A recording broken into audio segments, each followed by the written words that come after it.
opening up. Here we go. Woohoo! Ready to roll.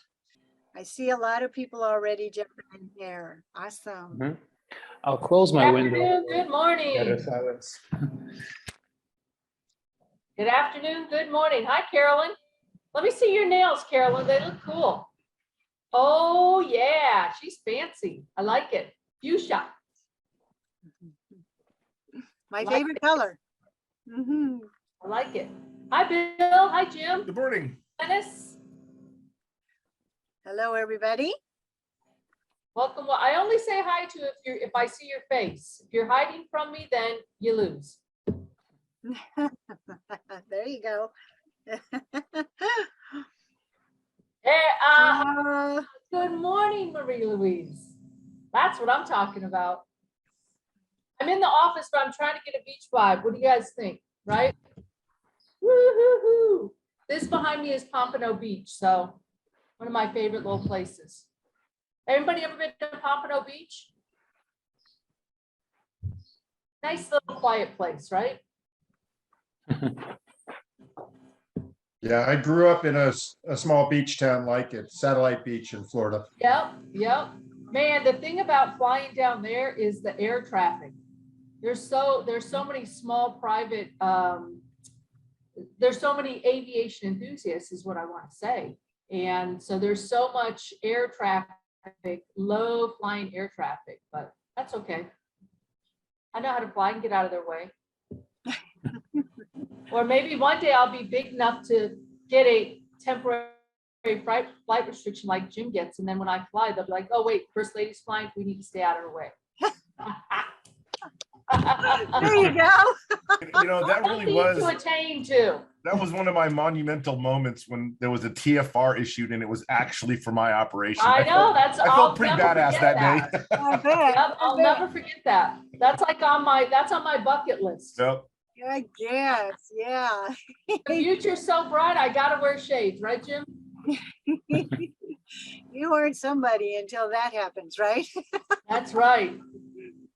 Cool. That's right. We still have a few more people jumping in here really quick, like I do Welcome. a couple of announcements.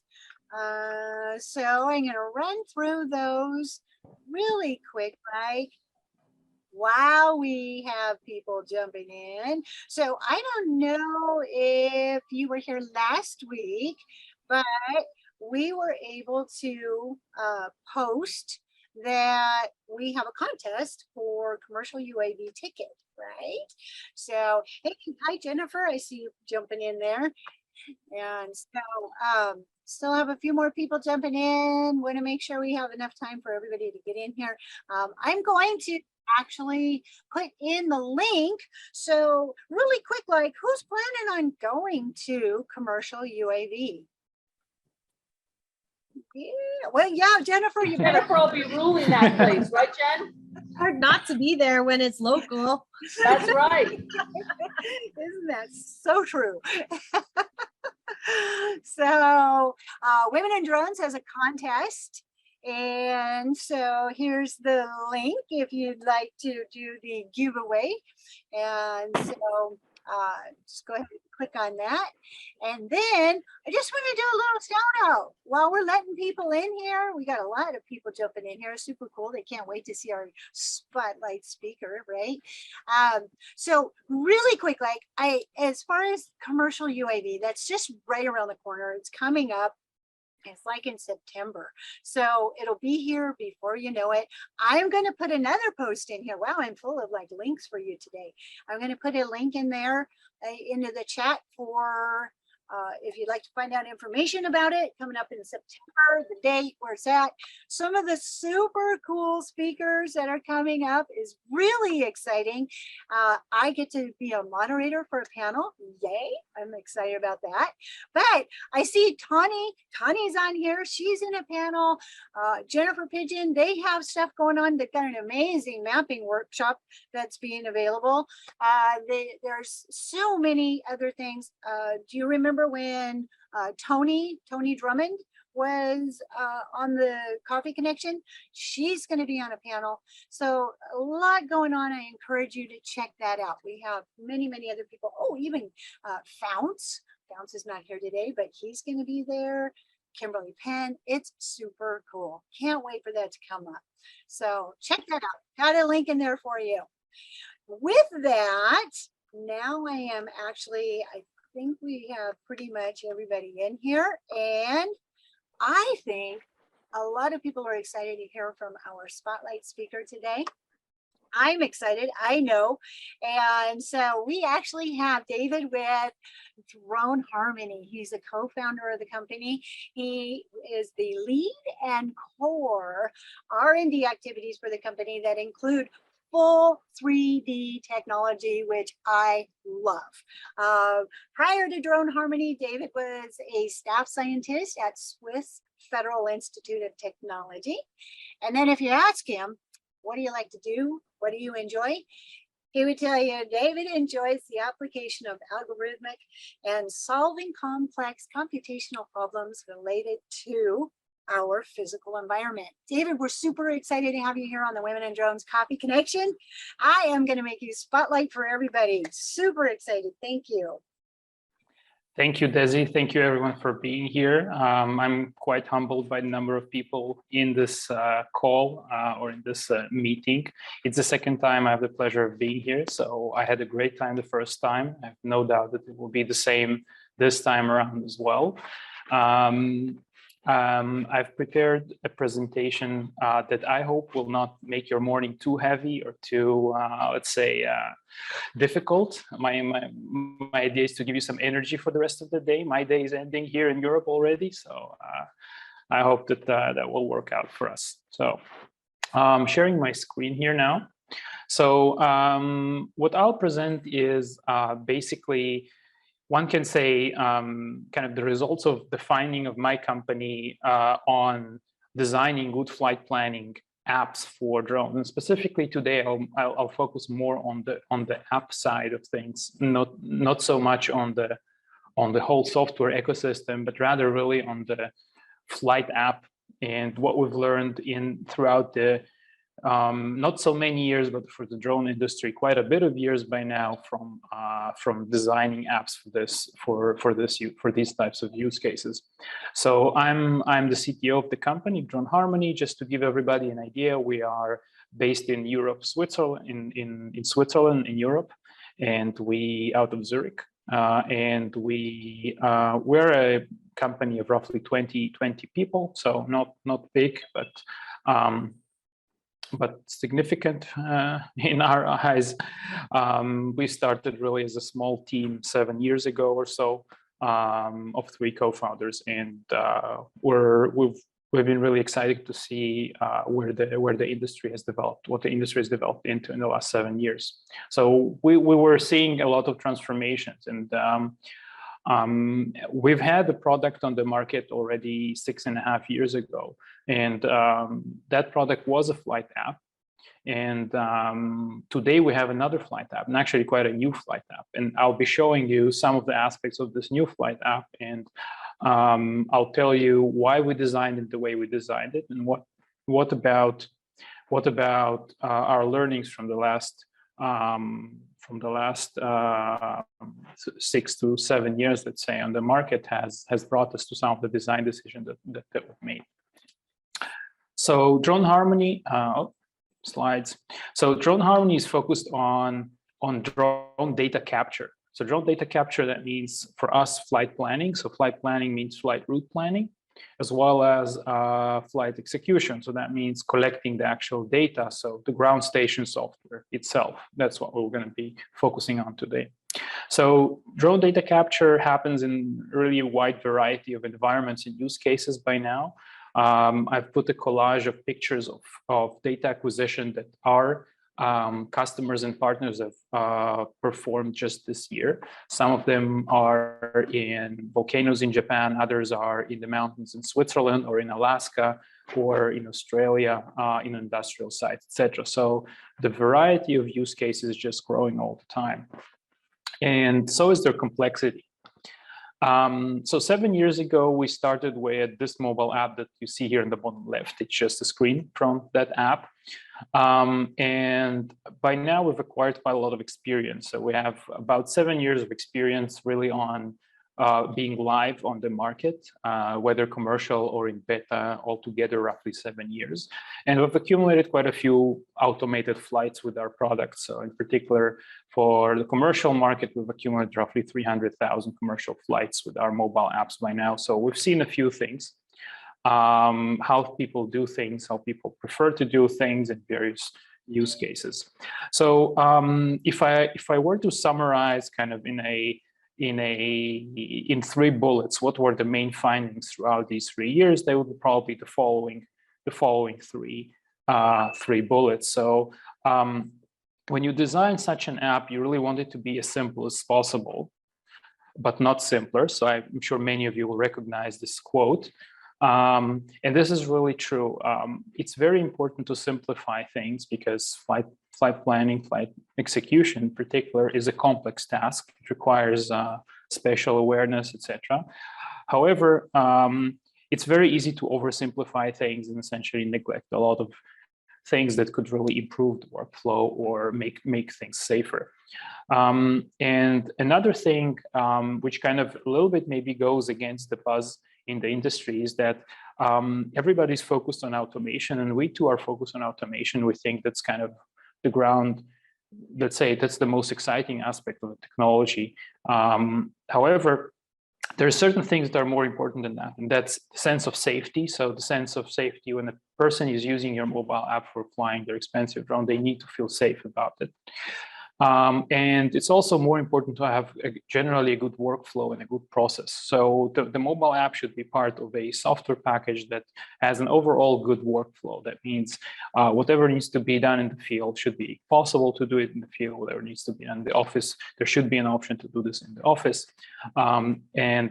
Generally, the usability is 99% things that are not related directly to automation. So those are additional things that I think that is another aspect I think is important.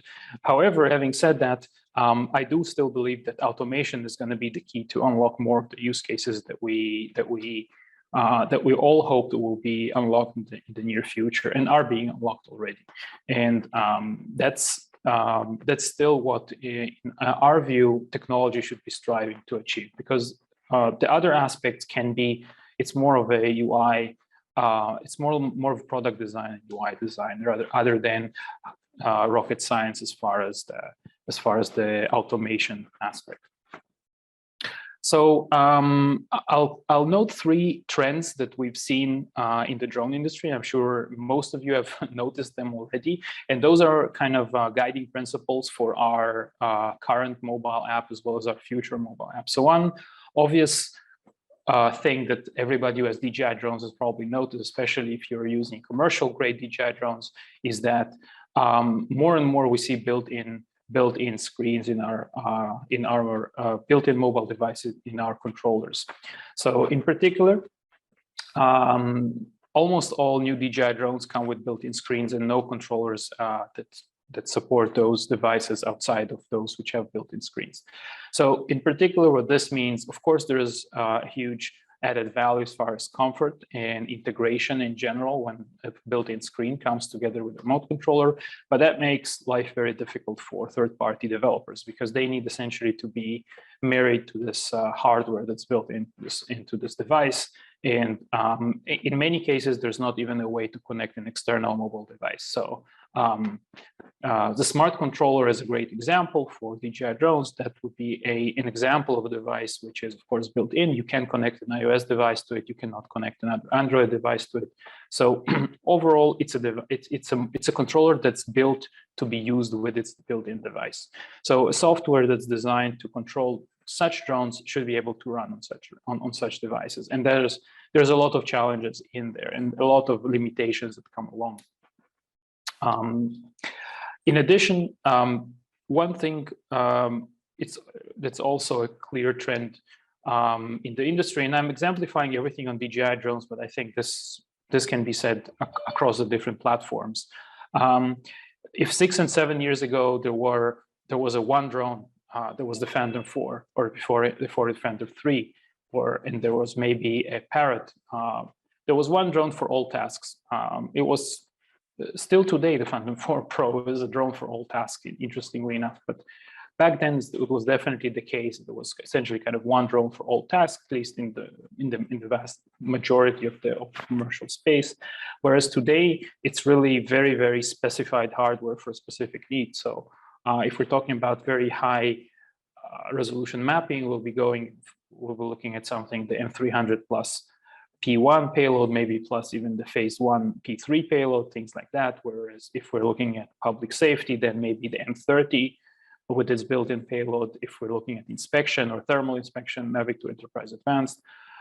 Some of these come with built-in payloads, others come with interchangeable payloads, there's LiDAR payloads, et cetera, et cetera. So supporting this variety of payloads and hardware is a huge challenge, especially if you want to maintain things, if you want to maintain the workflow usable. So that's one challenge that we've encountered. But one thing it says is that it's very difficult to have kind of a one app fits all solution it's hard to expect there's going to be one app that does everything. And we too, although we focus on this market, we're not trying to be everything for everybody anymore. And the third trend is definitely that the use cases get harder. So if in the past, most of the commercial drone space was focused around mapping, and that was rather simple two-dimensional mapping, there was nothing simple about using the drones of the past to do any task. So I think it's very commendable that many people were able to do great work. But let's say starting from the generation of the late Phantoms, those kind of tasks have become quite easy and rudimentary. There was enough technology to make those things quite routine. Whereas today, the really exciting applications come from vertical infrastructure, things like power line inspection, mobile phone inspection, inspection of complex terrain, things like cliff monitoring, et cetera, et cetera. So those are use cases that require a very different set of tools. And I want to exemplify this. It sounds obvious, but it's worthwhile once to have a look at the specific example to see what it actually takes, what's kind of the minimum package that's needed to address one of those use cases in a realistic sense with the flight automation software. So here, as a concrete example, I brought a product that we are actually releasing soon. It's not yet out, but it's in the making. You see some screenshots from it here. And that's what we call Power Line Scanner. It's a drone harmony for power utilities. And that's really designed for power pole inspection, power line inspection. So, if we think about, if we make a short pause and think about mapping, what is mapping of an agricultural field? You need to have a tool to outline certain area. This can be within the mobile app, it can be outside of the mobile app, and then import into the mobile app. And then you would like to put some sort of grid pattern on top of it. Flight execution does not have to be extremely accurate because we're flying at high altitude, etc. So there's various things that make life easy for those use cases. In this use case, here is really a minimum package to make a solution even workable for any customer in this space. So first, we need to have import options of data of this type. So in particular, your average power line, let's say inspection company or just power utility will expect that you can use some of their data as imports into your software. So one important example is PLS-CAD, or type of export from PLS-CAD called DXF is what we're looking at. Maybe they will want you to import even point clouds because they do LiDAR flights of their infrastructure. So one thing is there need to be data ingestion into the software, which is highly non-trivial. Second, and bear in mind, those things are not small. So if you're importing something like that, that can be, the span of this data can be tens of kilometers, hundreds of kilometers, because that's just the nature of this infrastructure. So the interface has to be very, very carefully tailored for those kind of use cases. So in addition, we of course need to have some sort of dedicated flight planning features. Now, those cannot just be available in some sort of web interface. They also have to be available in the mobile interface, because that's kind of the expectation today. You should be able to make adjustments in the field, and that's actually a natural, I think, expectation. Now, what is the next thing that's needed?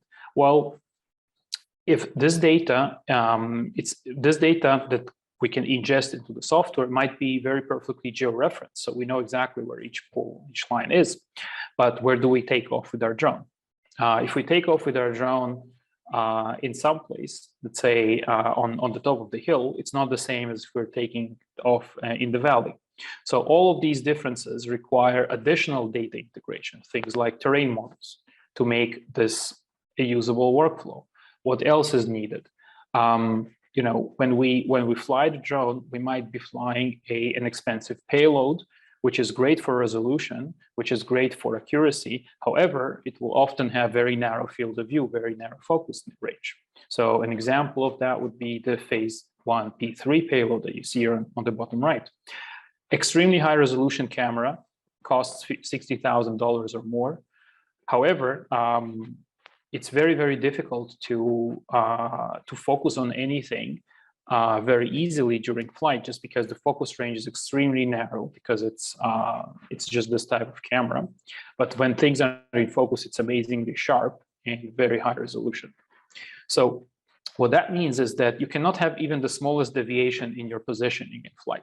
So what does that mean? That means that you need to have calibration features built into the mobile app. That means you need to be able to fly to essentially a ground kind of a GCP in space, and be able to calibrate actual position versus a known position in space. And finally, one other thing that's absolutely a must in some of these use cases is the ability to also perform some manual camera actions at the designated location. So in particular, some of those cameras are zoom cameras. You need to be able to zoom in to a previously not known level to see a certain defect on the infrastructure. Now, even if everything is automated, you don't know how much do you need to zoom in before the flight. So there needs to be flight modes that allow you this kind of mix between automated and manual. So this is an example of a use case that might sound simple. It's just power poles. We don't even talk about obstacles or complexities in the environment.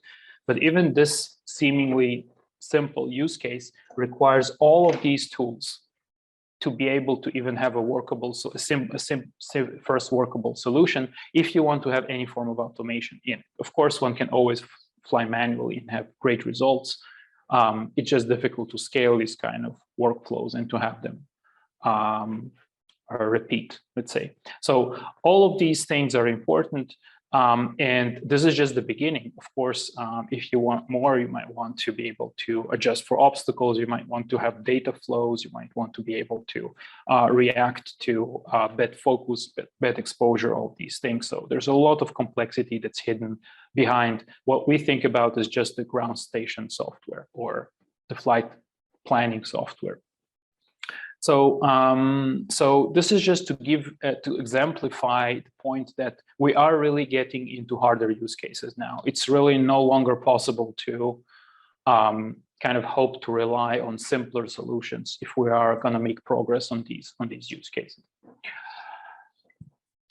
So, so basically, what I want to do now is I'm not going to show you anything on Powerline because, again, this is something in the works. But I want to show you some screenshots from the app, the way we designed it.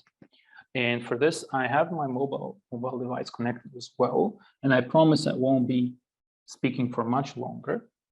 So while we're switching over to the other screen, there was a question that popped up regarding the accuracy level of the terrain data. Do you want, and what is the minimum resolution required? Yes, so this is an excellent question. So in reality, the terrain data, it might be used for two things. It might be used for placing in the right altitude, the position of the poles. That's one thing. Usually that's not needed because the data for the terrain, for the poles comes from absolute above sea level values, so you don't really need that. However, because DJI drones, for example, work with relative altitudes, you need to know where you started, essentially, because the plans are in relative. They have to be transmitted to the drone in relative values. So basically, the only place where we need to know the terrain really in the other case is where does the drone start. A simple workaround is to say it always starts at the height of or at the ASL of a pole that we know the absolute height of. A better solution is to be able to either input a value. Maybe we come with a external kind of GPS, kind of a module that measures our altitude above sea level. Now we can input that, or we can have a nice model. Now the accuracy of the model. So again, if we're flying something like the phase 1 and expect to have very, very close-up shots at very, very narrow field of view, I would say you need to have a model that is maybe 1 to 2 meters in resolution and in accuracy, not worse than that. Otherwise, your flight execution won't be aligned nicely. You will have pictures where the insulators are outside of the field of view or in some weird places. If you're flying, if you're a bit more, let's say, conservative about the type of data that you expect to collect, then also a worse kind of quality data will probably do the trick. So, and also part of the job can be compensated by calibration, but this calibration is more difficult than the lat-long calibration that you almost always anyway have to do for making those kind of flights realistically accurate. Yeah. So now I'll be able to share my screen from my phone, and I'll be demoing from my phone. So our app runs also on smart controllers on the RC Pro. That's kind of the point I made before. It's very important to be able to support such devices because such devices are essentially the future of not only DJI drones. We kind of foresee this being the future of almost all commercial drones. But I'll run it off my Android app device right now, Android phone. And there's also an iOS app. The iOS app is a bit behind as far as development, just because it's a much younger product. But it's gonna reach the level of the Android app. For us, of course, Android is much more important because Android enables us to run on all of these built-in devices, which always run some version of Android. So maybe let's start kind of with a basic interface. So of course, we need to have some sort of map interface that we start with. And one thing that we've realized is that there's nothing more valuable than real estate on a mobile app. And what we've tried to do is we really try to minimize the number of overlays that we have on the map and to kind of group tools in sort of logical way. So you will always see the middle of the screen empty. There's never going to be any tool showing up in the middle of the screen. Everything is on the periphery. And now the next thing is, what are actually the main thing we care about when we're out in the field, when we're using the mobile app? So we care about planning missions. We care about the missions that we've planned. We care about the flights that we've executed. And we care about access to resources. So things like the cloud. If we've done work in the web app, we want to be able to load that work in the mobile app. So I'll start with the latest thing. So that's the access to the cloud. So I can go here to the more on the bottom right, site storage, and I can load the site. So I'll go and load the site that I prepared before. I call it Lighthouse Bridge New. I see a preview of the site. So this too, something that we realized, as soon as you start working a lot with mobile apps, you start accumulating a lot of projects. There has to be extremely visual ways of recognizing what project you're actually looking at. So in the past, our load menu didn't have preview of the site. Now it has preview of the site. It has preview of the site in 2D and 3D in all kind of relevant dimensions. So I'll load this site. And now we have the site loaded. So now that I have a site loaded, I have all of the relevant primitives for this site available here. So first thing, I can plan missions for it. So this is the bottom left. So if I have a model of the environment which I'm going to map, and drone harmony works with the concept of sites. A site is something like this. In this case, I show it to you in 3D because it's more informative. It's some form of a description of the environment that's good enough for us to understand what we're looking at, good enough for our software to be able to plan reasonable missions for the assets in there. So the blue thing is the lighthouse that I'm planning to map. The green things are trees that I marked out, and the gray area is something like the ground compound, so that I have relative understanding of where it is. And you see that I can switch between map and 3D view just by tapping on the smaller view here in the bottom left. If I want to plan a new mission, I need to have the catalog of all available missions in front of me, easy to access, and we will do this in a sec. Once we plan mission, we need to have access to our flight missions. So those are missions that have been planned before, perhaps in the web app, perhaps I did this here in the mobile app. It's very important to be able to visualize the missions. That's one thing that we realized.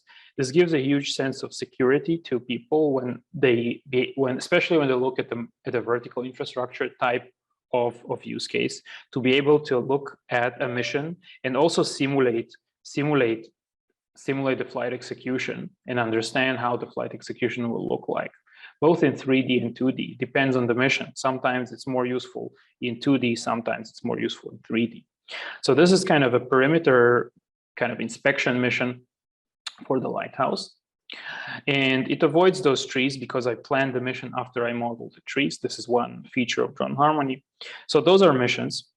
Then we have flights. So after we execute a mission, we'll get a flight. And flight is essentially a log, a visual flight log. And those flights are stored here and synchronized back to the cloud for us to review them in the web app if we need to. So we have a list of flights. Every time we actually execute a mission with drone harmony as the ground station software, there'll be a new element appear here on this list. And again, more is just access to our storage. So what we've learned is essentially those are the four concepts that we really need, but we need them handy the way that they are here. And this is different from the design we started with before, where we didn't have flights and the plan catalog was a bit hidden and everything was always on the map. So here, it's very important to be able to hide and show elements. It's very important to be able to interact with everything. So it's all very important to be able to select everything. So here I've selected this mission. Now I might not be able to easily edit a waypoint in such a mission if I didn't have some sort of 3D notions, but here I can tap on this and it asks me which waypoint do I now want to edit, what level, because there's a stack of waypoints there. I can choose one and start moving it around, etc., etc. So there's a lot of flexible edit tools. And all of these things are extremely important for being able to give a sense of flexibility and security to somebody who's going to perform a complex mission out in the field. So the last thing we'll do is we'll quickly plan a mission to see how planning a mission feels like, and in our opinion should feel like. And then we'll connect the drone, and then that will be the end of my presentation. We'll connect the drone just to see how it looks like when there's a drone connected. I think that's important. At the moment, there's no drone connected. I'm just essentially using the mobile app as a planning tool. So to plan a mission, we go to the plan catalog. And this is one place where the drone harmony platform is really strong. It's about using 3D data to plan complex missions for complex use cases. So in this case, we have two categories: mapping and inspection and terrain. Other apps of drone harmony have other categories as well. For example, power line or cell tower, etc. So we'll plan another perimeter vertical type mission. So not this one, rather I was going to take the other one, perimeter verticals. The next step is to choose what do we want to apply it to. So I want to apply it to this area. It's called polygon. I didn't bother renaming them before, but we should be renaming things for better clarity, setting a takeoff location, and we're now planning a mission. So the planning interface, again, extremely visual. It's very difficult to plan a vertical infrastructure type mission if we're not able to see what's going on. So in particular, if I'm planning to cover only part of the circumference of this tower, I might want to use the slider over here and adjust this parameter. But the important thing is that I see what's going on. And essentially my visual perception gives me an idea of both safety and of the type of mission that's being planned. And of course, the software has to take care of overlaps and all of these things. That goes without saying. But that's not enough. That's my point. It's really important that it gives you also a visual idea of how things will look like. So I can save it, and now we have a new mission. Again, we can edit it again or just execute this mission. And it, of course, appears over here. So now I'll quickly connect my drone, and that will be the end of. I have my handy Phantom 4 here on the table. We said that this is an ancient drone, but still a workhorse. Very useful. So we're not going to fly anywhere, but we will still see how this feels and looks like. So they always say don't do live demos, especially not of drone flights on calls or on presentations, but we will do this nonetheless and hope for the best. So of course, I've just connected the drone. The software asks me what the phone asks me what software do you want to run it with. So I choose Drone Harmony Mobile. We have a connection status that tells me what's going on with the drone. It's not yet connected. Hopefully it will connect in a sec. Let's see that everything is on. Everything seems to be on. Sometimes takes some time. Let's give it some time.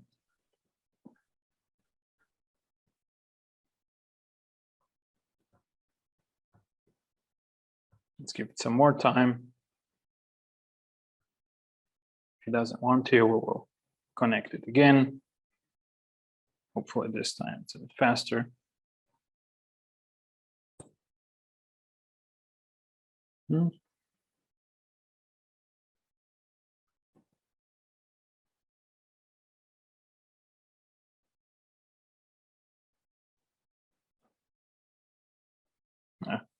I have a bad cable, I guess. Just always connects and disconnects. If I hold it tight, will that connect? Let's try it the other way. Like that, just once.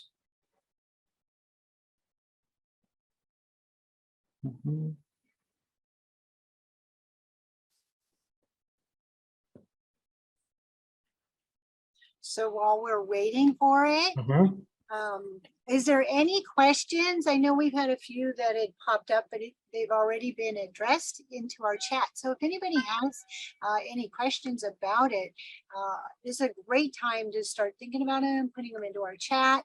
I'm going to actually do a call out because there's a few people here that I know have used Drone Harmony, and Parker is one of them. He just jumped on.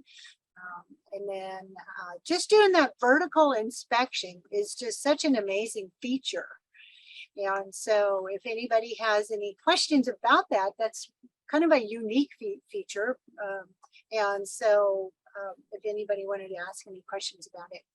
And this is just Murphy, right? Exactly. Happens, right? I did exactly that just before the call, and I was sure that something will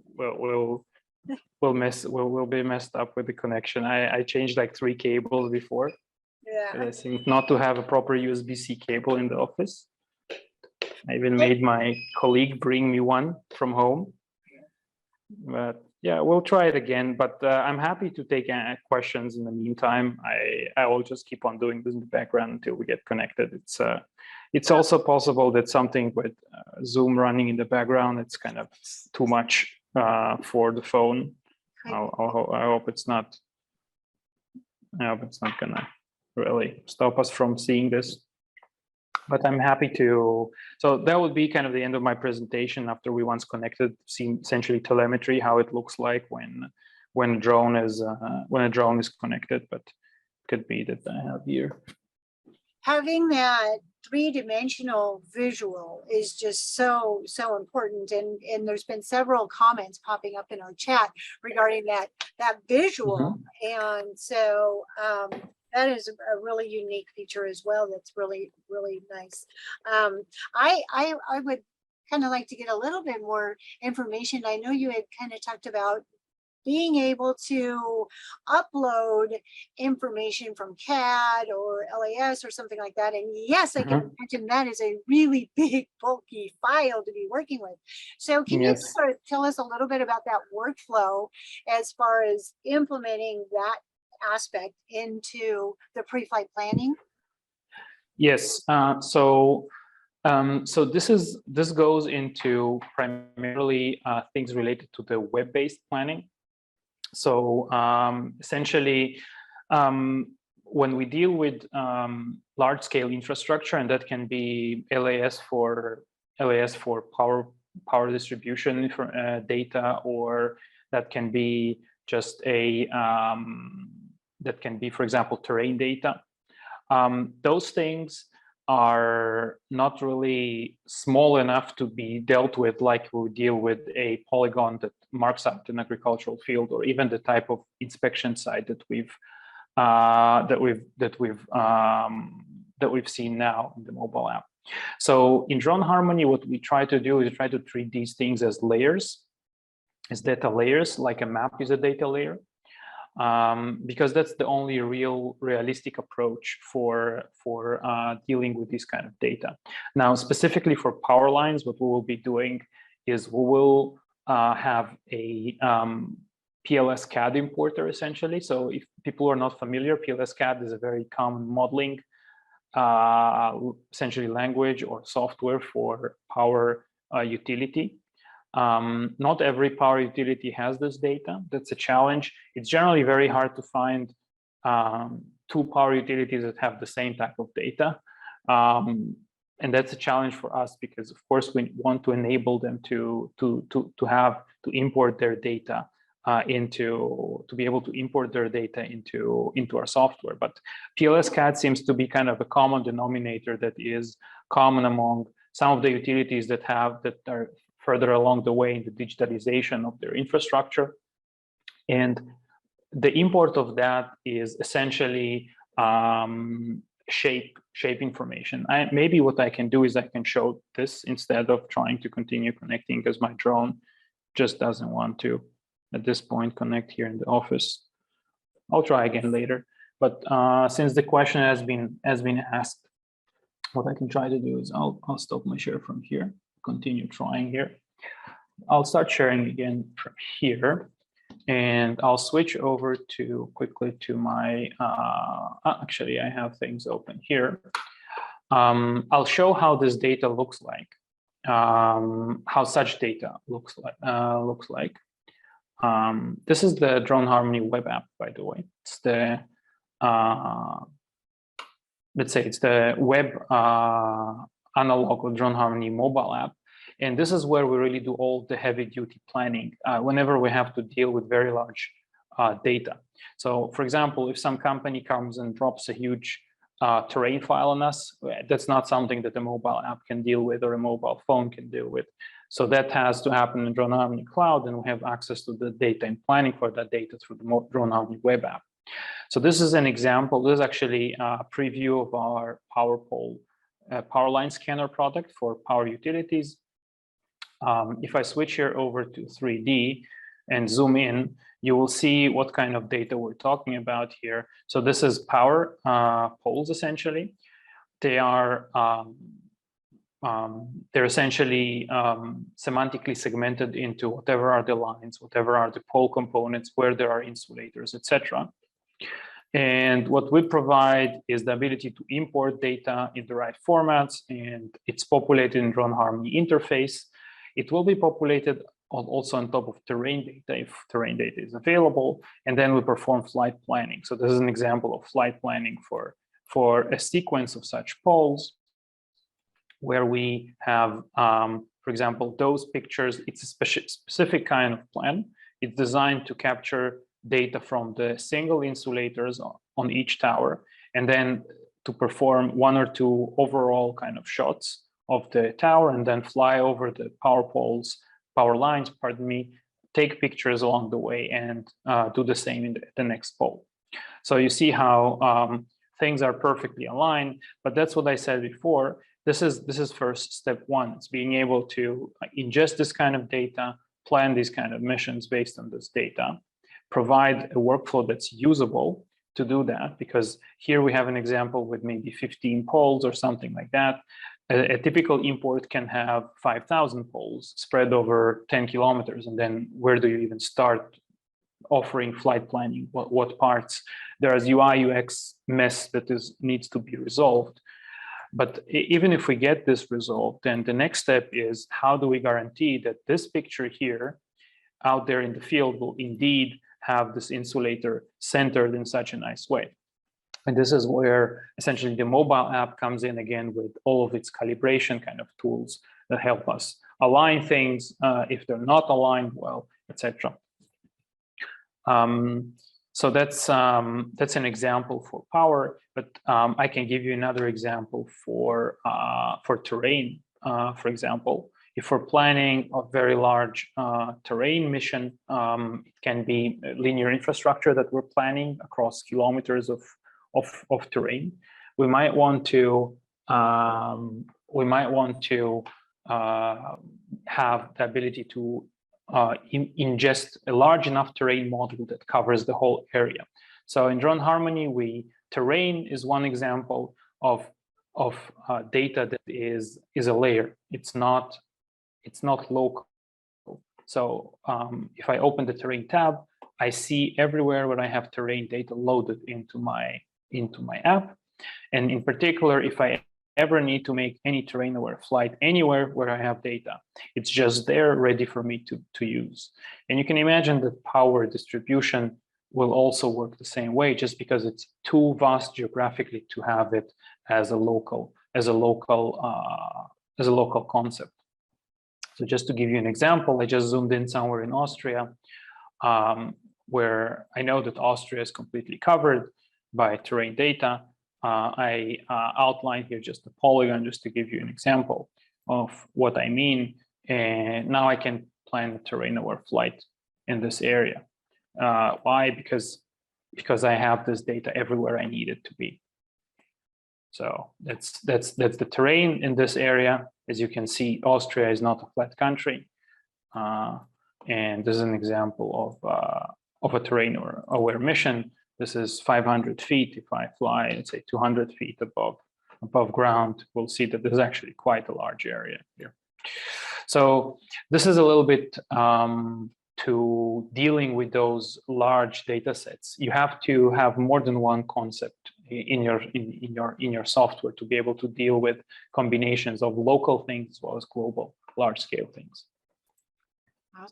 Awesome. So Tanya asked a really good question in here about if the data is so large and you're handling it through the computer, how does that affect being able to manipulate the information on a mobile app? Mm-hmm. This is a great question. So some of this data is available on the mobile app and some of it is not available, or at least not in the same way. So this data that we see here is streamed to my front end, to my browser from the server. So I also don't have it all local. Some forms of that are possible on the mobile. So still, I'm working on a laptop. It's a stronger device than a mobile device, definitely than a smart controller or something like that. So I can allow larger terrains to be rendered and use larger, more complex computation. All of the flight planning computation, in the case that we use this kind of data that comes from the server, also happens on the server. So in the mobile app, we also have terrain planning, the same that what I did here. However, it's important to know that the flight planning, the algorithms actually run on the server. So you will need internet connection in this case, if you really want to plan this kind of mission on the mobile phone. Of course, if you want to use the computer, it's a web app, you have to have internet connection. But in the mobile app, we try to make locally available as much as possible, but not more, because the mobile device is just limited in terms of its resources. And also, we have to be aware that internet connectivity is a luxury, but definitely not guaranteed when we're out there in the field. So we have to be able to provide tools to deal with no connectivity situations. And this kind of missions, the typical workflow would be I plan them in the web app, and then I save them. I open them in my mobile app, and then they're there. And then when I go out the field, I don't have to have internet connection anymore. I can just execute because they're stored locally, the missions. The terrain model is not stored locally. It can be accessed if there is internet connection. I can make new mission, I can change things, but that's the way that we solve it. And that's, to be honest, the only realistic approach that we see. Awesome, great information. Thank you. Thank you. Tanya said Mhm. thank you too. I know we're kind of getting up towards the top. We only have a few, maybe 10 minutes left.